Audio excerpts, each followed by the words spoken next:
Alors, j'ai le grand plaisir pour cette dernière partie de notre journée d'accueillir, de saluer le professeur Jean-Louis Vieillard-Baron, professeur émérite à l'université de Tours, à l'université de Poitiers, invité dans de nombreuses universités, qui est quelqu'un qui a embrassé beaucoup d'objets, de sujets, et toujours avec beaucoup de pertinence, mais notamment, plus récemment, c'est le spiritualisme français, avec un ouvrage sur le spiritualisme de Bergson, dont il est aussi spécialiste, et puis une somme, un très gros ouvrage qui fait vraiment le point, et plus que le point, sur le spiritualisme français, paru en 2021 aux éditions du Cerf. Et il nous parle aujourd'hui du rapport de l'âme et de l'esprit dans l'idéalisme allemand, dont il est aussi un fin connaisseur, et le spiritualisme français.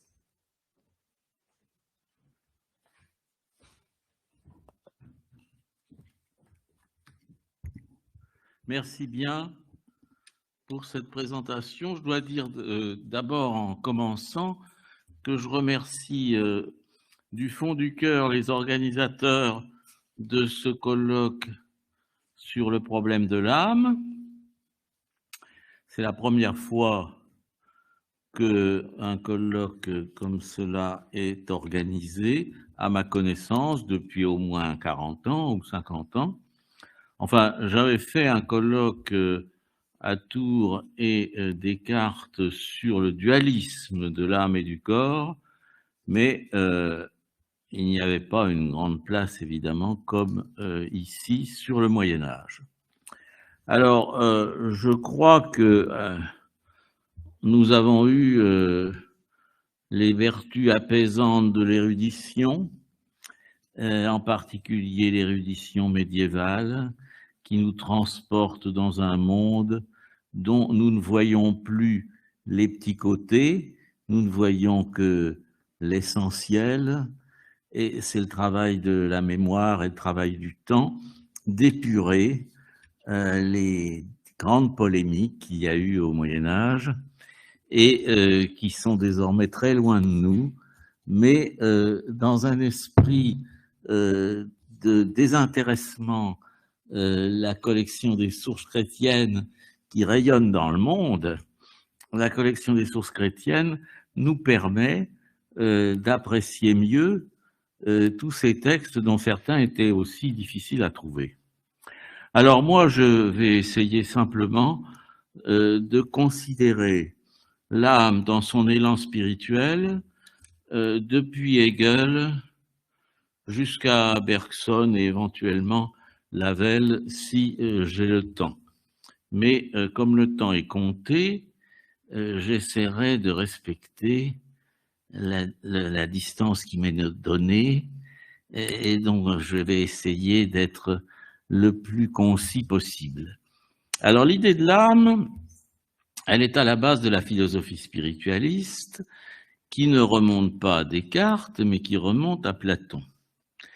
L'idée de l'âme fait partie des dogmes spiritualistes qui se résument à très peu de choses, les preuves de l'existence de Dieu d'une part, et deuxièmement, l'immortalité de l'âme.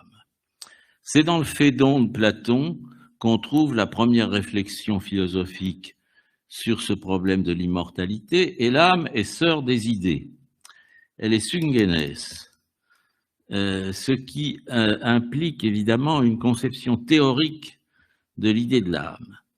Et à cette conception intellectualiste, si on peut dire, s'oppose une conception plus vitaliste, où l'âme introduit à la vie de l'esprit, l'esprit étant fondateur et fondement de l'âme. On peut opposer la conception intellectualiste qui est celle de Platon, dont le père Festugière a montré en son temps toute l'humanité et toute la persistance au travers des siècles de spiritualité chrétienne, et la conception plus matérialiste d'Aristote dans le Péripsukès ou De Anima. Hegel s'est entièrement appuyé sur Aristote pour développer sa théorie des deux âmes, c'est-à-dire à la jointure de la nature et de l'esprit.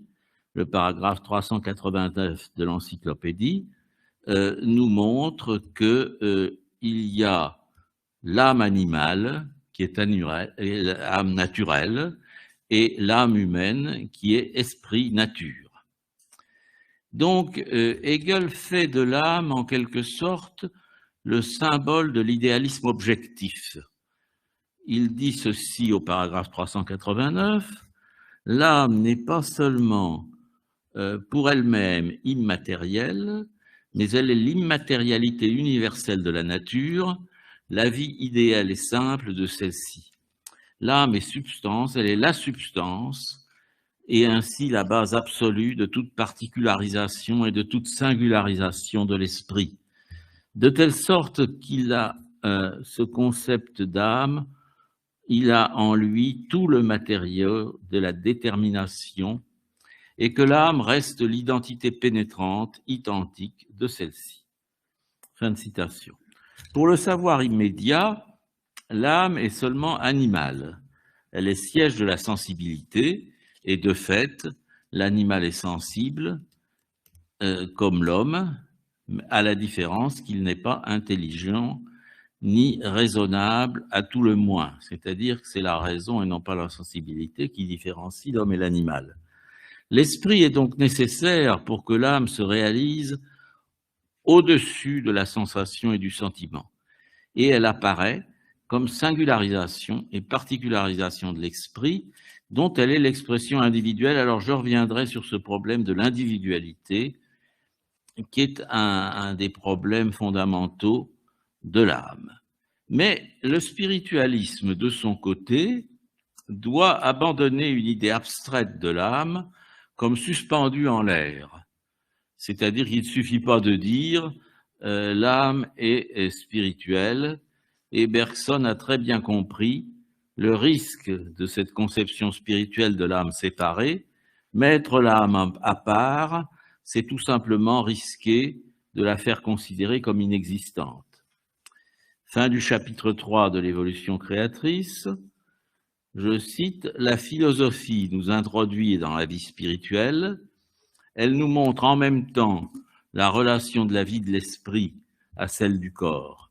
La grande erreur des doctrines spiritualistes a été de croire qu'en isolant la vie spirituelle de tout le reste, en la suspendant dans l'espace aussi haut que possible, au-dessus de la terre, elle la mettait à l'abri de toute atteinte, comme si elle ne l'exposait pas simplement ainsi à être prise pour un effet de mirage. » Page 250 de l'évolution créatrice. Il s'agit ici, par l'exercice de la philosophie, de se fondre dans le tout et non pas de se mettre en retrait pour l'analyser. Ce que Bergson a proposé comme méthode, au sens propre de voie d'accès pour la philosophie, c'est ce qu'on appelle l'intuition. Il a hésité beaucoup sur ce terme. L'intuition, c'est en quelque sorte un effort de la réflexion pour viser le centre même d'une pensée. Jean Lacroix, qui enseignait la philosophie à Lyon pendant de nombreuses années, dit bien, dans l'hommage à Bergson qui est paru dans la revue de Neuchâtel, il disait que c'était une méthode de purification, ce qui signifie que l'intuition est une affaire d'âme. Alors Bergson a esquissé oralement l'histoire de l'âme en 1920, lors d'un toast final au meeting d'Oxford, parce qu'après la guerre de 1914, il ne pouvait pas y avoir de congrès international de philosophie, vu que les Allemands n'étaient pas désirés. Et cette histoire de l'âme, on n'en a pas gardé la trace. On a seulement le témoignage d'Étienne Gilson, qui accompagnait Bergson, et qui a été absolument bluffé par la façon dont Bergson, sans aucun papier, sans aucune préparation, a pu esquisser l'histoire de l'idée de l'âme, et on peut simplement essayer de reconstituer le schéma que Bergson a donné. En fait, ce que Bergson veut dire, c'est que l'âme naît du choc entre l'élan de la conscience et la matérialité du corps. Autrement dit, l'âme est le résultat d'une convergence entre la conscience et le cerveau. Avec Platon, l'âme n'est qu'une idée. Mais si l'âme n'est qu'une idée, alors comment expliquer qu'elle soit individuelle et comment expliquer qu'elle prenne un corps?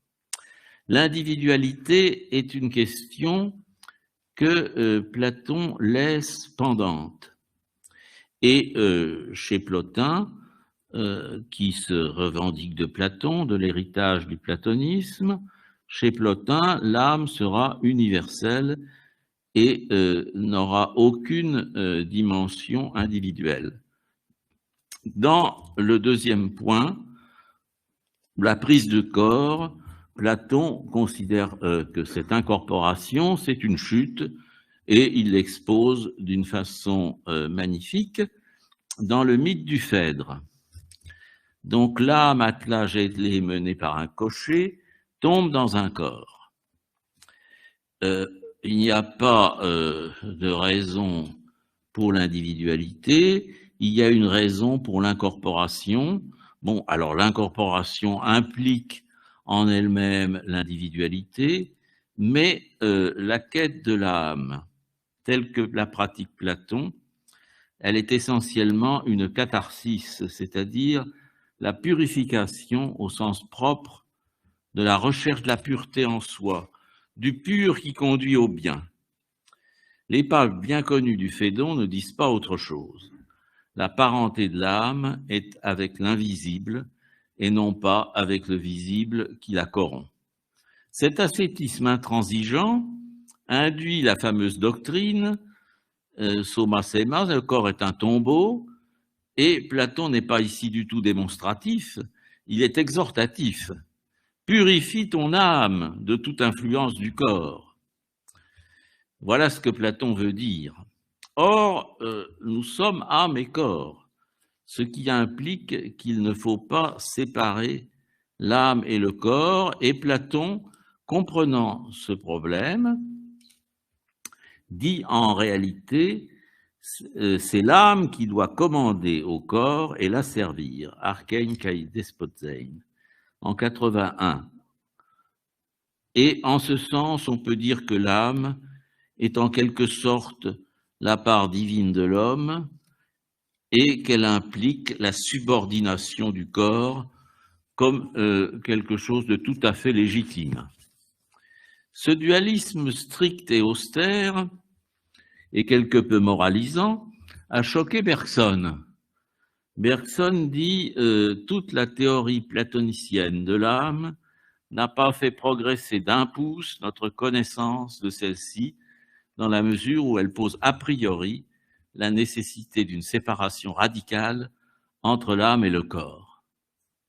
Et cependant, la conception de l'acte philosophique comme purification caractérise le platonisme inconscient de Bergson, c'est-à-dire aller à l'essentiel d'une pensée, ce qui est le travail de l'intuition, c'est une véritable purification de l'âme. Ce que Bergson n'a pas remarqué, mais qu'il a imité sans s'en rendre compte, c'est le caractère narratif du discours sur l'âme, de son rapport à l'esprit.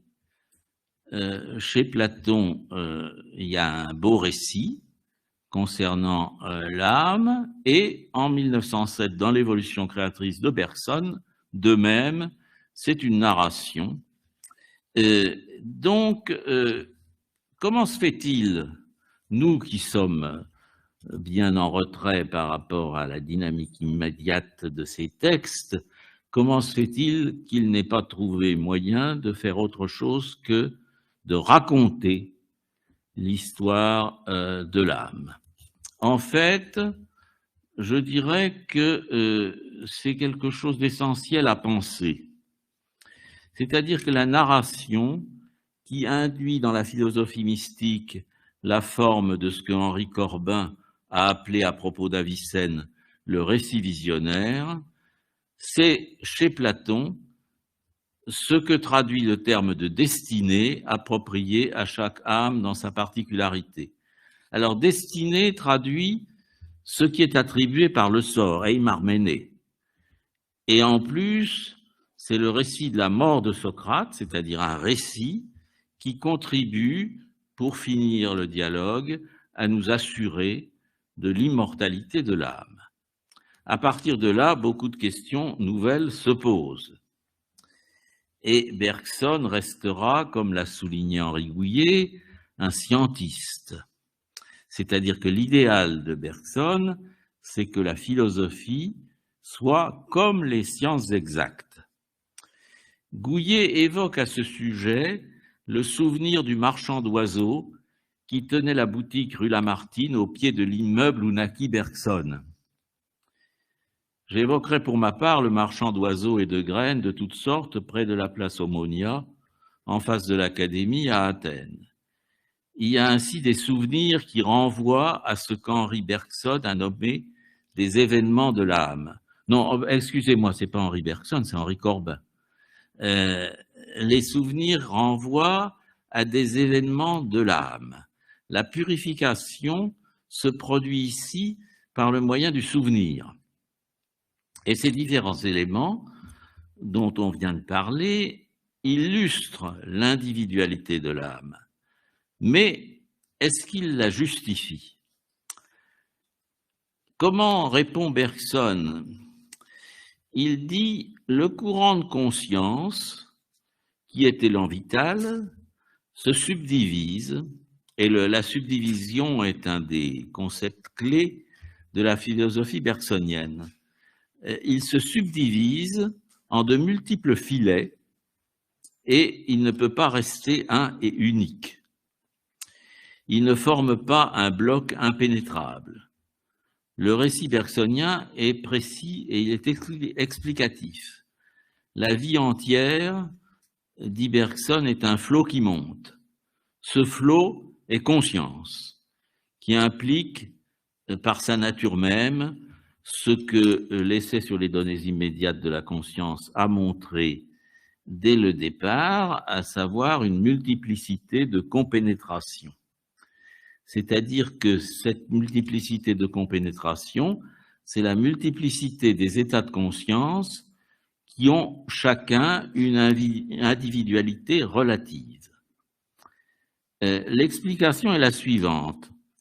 Je cite Bergson, « Seule la matière que ce flot de conscience charrie avec lui et dans les interstices de laquelle, il s'insère, peut le diviser en individualités distinctes. Le courant passe donc traversant les générations humaines, se subdivisant en individus. Cette subdivision était dessinée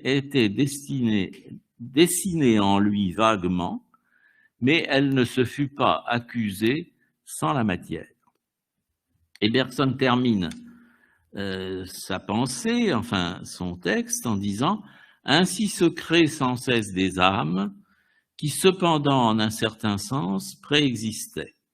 Elles ne sont pas autre chose que les ruisselets entre lesquels se partage le grand fleuve de la vie, coulant à travers le corps de l'humanité. » Page 270 de l'évolution créatrice, c'est la fin du chapitre 3.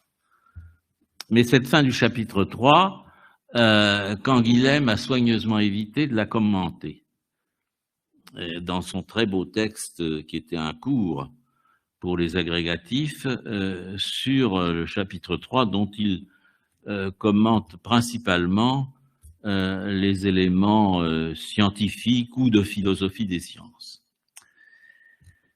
Si la tâche de la philosophie est de réabsorber l'intelligence dans l'intuition, alors il ne s'agit pas seulement de se fondre dans le tout, et de retrouver le courant de la vie, mais il s'agit d'exercer son âme à orienter la pensée théorique et à la dynamiser.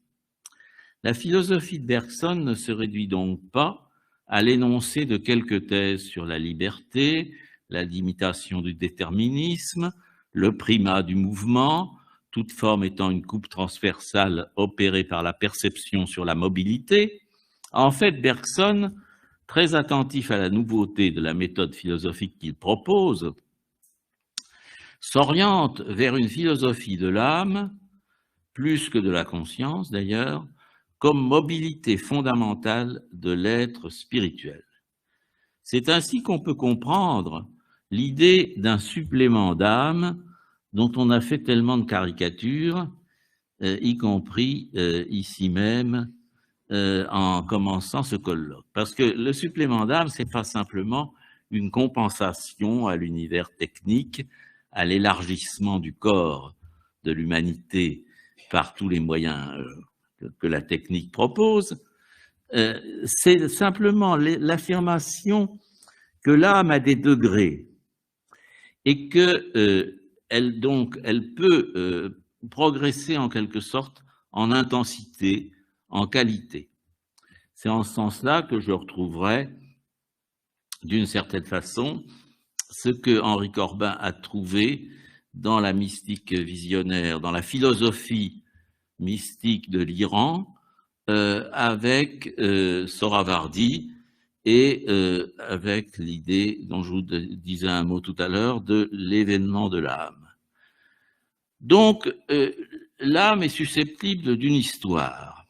Elle est susceptible de degrés d'intensité, et elle est susceptible d'une histoire, c'est-à-dire qu'il faudrait en fait, mais ça n'a pas été fait vraiment, hein, il faudrait en fait opposer à l'essentialisme un historialisme sans rien avoir avec l'historicisme, qui réduit toute chose à leur dimension historique. Ce serait le récit de la destinée de l'âme à travers la pensée. La première étape de cette histoire de l'âme, c'est évidemment, avec Platon, l'âme comme idée, c'est-à-dire l'âme intemporelle, l'âme qui est une forme de la pensée elle-même. La seconde étape étant la chute dans un corps et finalement, ce que nous obtenons, c'est l'âme qui dure, l'âme qui agit et endure la responsabilité de ses actes. La multiplication des âmes est ainsi une nécessité. Alors on peut se demander, il m'est arrivé de le faire, que dit le Dieu des âmes? Ce Dieu n'est pas une idole métaphysique, omnipotent et créateur. Alors ce Dieu des âmes, ça s'oppose déjà à l'idée que l'âme pourrait être plus importante que Dieu. En réalité, comme je vous disais, le spiritualisme lie l'existence de Dieu et l'immortalité de l'âme, et sur ce point, il me semble qu'il a tout à fait raison. Le Dieu des âmes, c'est le Dieu qui est au milieu de nous, c'est-à-dire à la fois dans notre cœur, c'est-à-dire dans notre intériorité, et dans notre communauté, c'est-à-dire dans l'intersubjectivité où nous vivons. La vérité de Dieu déjoue les attributs qu'on voudrait lui attribuer. Elle fonde la pluralité des âmes et leurs relations. Alors, si Dieu est un, et non pas le tout, il est le fondement du multiple. Hegel disait d'une façon très suggestive dans la partie consacrée à la religion à la fin du chapitre 7 de la phénoménologie de l'esprit, Hegel disait « la table des dieux est desservie ». Alors, la table des dieux est desservie, ce n'est pas Dieu un. C'est les dieux du polythéisme grec qui ont laissé la place aux âmes. Les âmes ont Dieu pour fondement, mais ont pour fondement le Dieu un. Et pourquoi Bergson, pourquoi Hegel dit-il cela? Ben, c'est sans doute que la narration appartient aux âmes. Ce que Bergson a fait de l'âme, en fait, si on prend un peu de recul, est tout à fait exemplaire, à l'intérieur des limites de sa propre philosophie de la durée. Premièrement, Bergson s'est affronté au dualisme ancien de l'âme et du corps, et il a repensé Platon en montrant l'insuffisance radicale de ce dualisme métaphysique. C'est la conclusion résumée de Matière et Mémoire, qui est en fait un dialogue avec Descartes, qui n'est pas du tout un résumé, d'ailleurs, qui est tout à fait différent. C'est une conclusion, mais c'est une conclusion développée.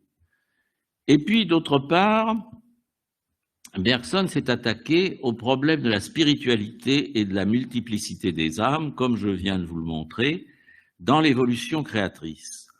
Donc, dans l'histoire de l'âme, on passe de l'âme et de sa réalité à la destinée des âmes. Et ça, c'est un pluriel capital qui implique l'individualité et la multiplicité des individus.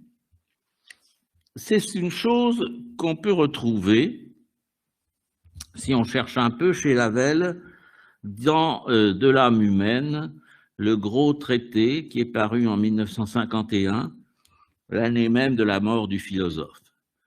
Lavelle pose le problème de l'âme en termes d'essence. Et il a une idée principale qui horrifierait les médiévistes, parce que c'est tout à fait contraire à l'usage de ces concepts, mais Lavelle dit « l'âme est une essence qui se donne une existence ». Alors, comment une essence peut se donner une existence? C'est une subversion des concepts. Une essence ne saurait se constituer dans le temps, ni se donner une existence. On a donc un renouvellement du concept même d'essence. Et Lavelle écrit cette page remarquable, dont je vous donne un peu la substance. Il faut définir l'âme comme un pouvoir-être plutôt que comme un être.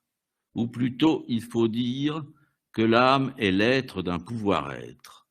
Sans doute, il nous semble toujours qu'un pouvoir n'est rien que dans les effets qu'il produit, mais il arrive qu'on considère tout pouvoir comme une abstraction. En fait, c'est la critique positiviste contre les puissances de l'âme.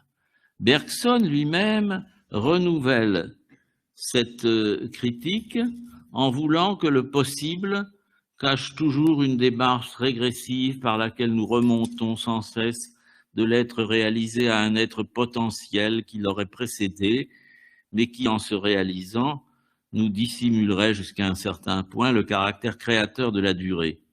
Pourtant, l'existence du possible n'est pas la simple expérience du réel transporté de la perception dans la pensée, elle est toute différente, non seulement parce qu'elle implique la mise en rapport d'une pluralité de possibles, mais parce qu'il manque à chacun d'eux la concrétité qui l'achève, et encore, en plus, parce que l'état de suspens ou de peur le possible n'a de sens que par un acte de liberté qui le pèse avant de l'adopter. C'est donc dans la délibération que le possible se révèle à nous comme inséparable à la fois d'une valeur qui exprime son droit à être et de la responsabilité que prend l'âme en le faisant sien, d'engager en lui sa propre destinée. Alors, j'utilise un peu le concept de destinée qui me paraît approprié à celui d'un itinéraire de vie, d'une, comment dire, d'une pensée qui se forme progressivement. Et c'est pourquoi il faut dire que l'âme est un pouvoir-être d'abord, parce que originellement, elle est puissance d'être, elle n'est pas être. Elle est souffle, elle est élan vers l'être. Et les puissances de l'âme sont comme une première spécification de ce souffle, de ce pouvoir-être. Lavelle écrit « L'âme appartient à l'ordre de la possibilité. Elle est un rapport entre les deux forces successives de la possibilité, c'est-à-dire il y a une forme première de la possibilité qui est la possibilité d'être, et il y a une forme seconde qui est la possibilité d'agir. Chez Leibniz, on a le possible logique et le possible théorique, donc, et la possibilité d'action. Mais tout ça a été un petit peu confus pendant fort longtemps. On a hésité à comprendre qu'il fallait que les deux formes de la possibilité se convertissent l'une dans l'autre. Alors, avec l'histoire de l'idée de l'âme, Bergson a proposé un spiritualisme non cartésien qui était une grande nouveauté. Parce que dans le volume que j'ai écrit sur le spiritualisme français depuis Victor Cousin et avant, depuis le début du XIXe siècle jusqu'à la mort de Boutroux en 1918, on voit bien que la référence cartésienne est constante. Alors, bien souvent, elle est mêlée à Platon, mais chez Descartes, la clé de l'action de l'âme sur le corps, c'est l'union des deux substances. Chez Bergson, il n'y a pas de substance. Donc, il y a une synthèse à chaque fois renouvelée de l'âme et du corps, et Bergson, très inquiet du problème de la relation entre âme et corps, en fait, ne donne pas de solution générale ni universelle. Il dit c'est à chaque fois que l'âme et le corps se synthétisent dans un état de conscience déterminé et dans un mouvement particulier. En cela, on peut dire qu'il est moderne puisque ce qui le guide, c'est l'idée de la liberté. L'idée de la liberté est obsessionnelle dans la pensée moderne, même hors du champ strictement délimité de l'agir. L'acte libre suppose l'âme, le monde des corps étant celui du déterminisme, opposé à toute liberté. Donc la solution proposée par Boutroux dans sa fameuse thèse sur la contingence des lois de la nature, c'est que la liberté s'insère dans la différence des niveaux de réalité. La thèse de Boutroux est très hardie. Il montre que on ne peut pas considérer le réel comme étant tout d'un bloc, ce qu'a fait Kant, et en fait, il y a des niveaux de réalité qui permettent à la contingence de s'insérer et avec elle la possibilité de la liberté. Parce qu'il n'y a pas de nécessité qui régisse le passage d'un niveau de réalité à un autre. Et donc, quand nous sommes dans la réalité spirituelle, nous pouvons bénéficier du fait que ce n'est pas elle qui commande toute réalité, c'est une réalité d'un niveau supérieur qui peut se réaliser grâce à l'âme et grâce à l'esprit.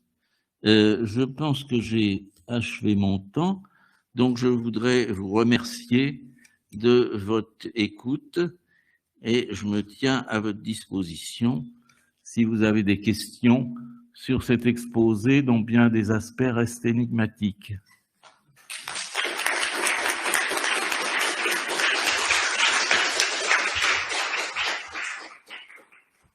Peut-être énigmatique par certains aspects, mais en tout cas magistral dans sa tenue. Vous avez orienté dans ce spiritualisme de Platon, Hegel, Bergson jusqu'à Lavelle, mais je crois que la colonne vertébrale, c'est néanmoins Bergson